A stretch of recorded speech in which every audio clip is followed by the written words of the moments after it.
और अब बात होगी शेयर मार्केट की। आज कैसा रहने वाला है शेयर मार्केट, इसकी हम आपको जानकारी देंगे। बड़ी खबर आपको बता रहे हैं, फ्रांस से जुड़ी हुई जीडीपी ग्रोथ कम होने की संभावना है। इसके अलावा पाक का फॉरेक्स महज $7 बिलियन के करीब है। श्रीलंका का एक्सपोर्ट बढ़ने की संभावना है। तो आपको बता रहे हैं लगातार मार्केट का हाल कैसा रहने वाला है। अगर हम बात करें सोने और चांदी के, उसके जो रेट है उसमें भी लगातार बढ़ोतरी हो रही है। और पिछले अगर एक महीने का अगर हम जिक्र करें तो 2 से 3 बार ये ऐसा मौका आ चुका है जब सोने और चांदी के प्राइस में काफी ज्यादा बढ़त देखी गई है। श्रीलंका के एक्सपोर्ट बढ़ने की संभावना एक तरफ है, दूसरी तरफ आज का बाजार कैसा कुछ रहने वाला है या आज स्थिति क्या है शेयर मार्केट की, वो आपको लगातार बता रहे हैं। फ्रांस की जीडीपी ग्रोथ जो कि कम रहने की संभावना है, कम होने की यहां पर संभावना जाहिर की जा रही है। पाक का फॉरेक्स महज $7 बिलियन के करीब है। श्रीलंका का एक्सपोर्ट बढ़ने की भी संभावना है। और इस बीच मार्केट एक्सपर्ट हैं आकाश जिंदल जी जुड़ चुके हैं। बहुत बहुत स्वागत सर आपका भारत 24 पर। अगर हम बात करें आज के मार्केट की, आज की स्थिति की, तो क्या कुछ कहती है आज की स्थिति? हिंदुस्तान की इकोनॉमी लगातार तरक्की करती जा रही है। हिंदुस्तान की इकोनॉमी में लगातार प्रोग्रेस हो रही है।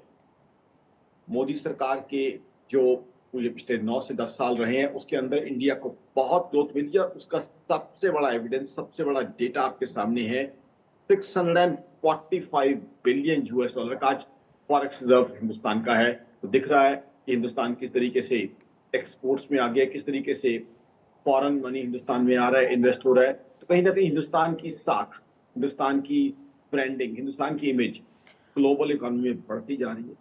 आज की तारीख में आप कंपेयर कीजिए, अभी आपने खुद ही बात की पाकिस्तान की। पाकिस्तान की आप देखिए फॉरेक्स रिजर्व मात्र $7 billion. Hindustan 645 billion US dollar. तो लगातार हिंदुस्तान तरक्की कर रहा है। और बात की सिर्फ आकाश जिंदल या आकाश जिंदल डॉट इन नहीं, फॉरेक्स रिजर्व का मतलब है कि दुनिया हिंदुस्तान में कॉन्फिडेंस दिखा रही है। चाहे अमेरिका हो, चाहे ऑस्ट्रेलिया हो, चाहे जापान हो, चाहे सिंगापुर हो, सब जगह के इन्वेस्टर्स हिंदुस्तान की इकोनॉमी के अंदर कॉन्फिडेंस दिखा रहे हैं, हिंदुस्तान की इकोनॉमी की उस स्ट्रेंथ को मान रहे हैं। इसीलिए हिंदुस्तान के अंदर फॉरेक्स जो है, जो फॉरेन करेंसी जो है, फॉरेक्स रिजर्व का इनफ्लो आ रहा है, फॉरेन करेंसी आ रही है, फॉरेक्स रिजर्व हमारे बढ़ते जा रही हैं। और आप देखिए आज की तारीख में हमारा सेंसेक्स तो ऑलरेडी हमारी स्ट्रेंथ दिखा ही रहा है। जीडीपी ग्रोथ 8.4% वो डेटा है जो अचीव्ड है, रिकॉर्डेड डेटा है।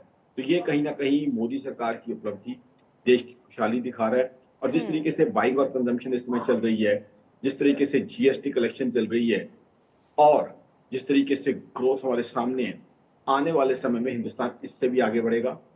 2035 तक संभावना है कि will be at 10 trillion US dollar economy. और 2031 तक मेरी ऑर्गेनाइजेशन आकाश डॉट का मानना है कि 8 ट्रिलियन US डॉलर इकोनॉमी बनने के आसपास होंगे।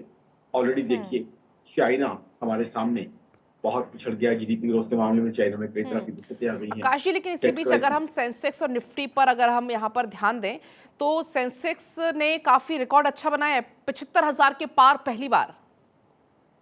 जी हाँ, सेंसेक्स 75,000 के पार हुआ। और वो क्या है कि हिंदुस्तान की इकोनॉमी की स्ट्रेंथ को रिफ्लेक्ट करता है। देखिए सेंसेक्स या निफ्टी ग्रोथ कब होती है? जब इकोनॉमी के अंदर स्ट्रेंथ आती है, इकोनॉमी के अंदर ग्लोबल इन्वेस्टर्स का कॉन्फिडेंस आता है, तभी दुनिया भर के लोग यहाँ इन्वेस्ट करते हैं। हमारी इकोनॉमी के अंदर दुनिया भर के लोग, वही बात मैं बता रहा हूँ, लोगों अपना कॉन्फिडेंस दिखा रहे हैं।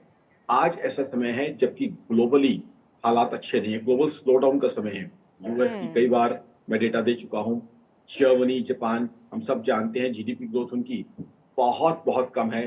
चाइना में अपनी दिक्कतें, ऐसे में भी हिंदुस्तान के सेंसेक्स का इस लेवल पे पहुंचना क्या दिखाता है कि हिंदुस्तान जो है दुनिया की बाकी इकोनॉमीज या ग्लोबल इकोनॉमी की बात करें, कहीं ना कहीं हिंदुस्तान बेहतर कर रहा है। बाकी अगर हम देशों को देखें तो फिलहाल बहुत शुक्रिया आपका तमाम जानकारी के लिए।